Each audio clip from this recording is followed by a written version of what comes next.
Endlich bin ich in dem Zug, jetzt Kopfhörer rein tun, Musik hören, fertig lustig. Warte mal, was höre ich da? Wer hat mit wem rumgemacht? Warte mal schnell, da tue ich schnell den zweiten Kopfhörer an schnell rein. Das ist ja spannender wie Sky oder YouTube schauen oder so. Hat er nicht gemacht. Was, die haben geklatscht nach einem Film? Während einem Film? Das Zuhören von den Leuten ist ja spannender wie keine Ahnung was. Jetzt verstehe ich, warum alle Rentner einfach zuhören. Das heisst, ich bin ein Rentner. Also langsam ist es grusig geworden, endlich sind sie rausgegangen. Jetzt ein bisschen nappen da, komm, ein bisschen schlafen.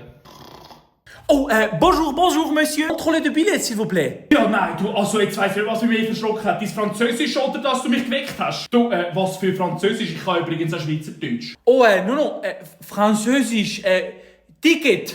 Also du warte jetzt mal schnell, was für ein Ticket und was für Französisch? Wo genau bin ich da? Non, monsieur, Genf. Oui? Genf, ja. Genf?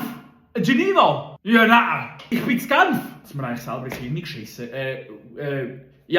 Scheisse, ja? Si, oui. Ja komm, dann lohnen sich die 2'500 Stutz, die ich fürs GA gezahlt habe. Ja, nein, du, was mache ich jetzt in Genf? Ich verstehe doch keine Sau. Bonjour, oui, und ça va et toi und la pomme rouge ist etwa mein ganzer Wortschatz an. Ja, nein, weißt du was? Ich glaube, ich nehme wieder den Zug zurück zum Zürich HB.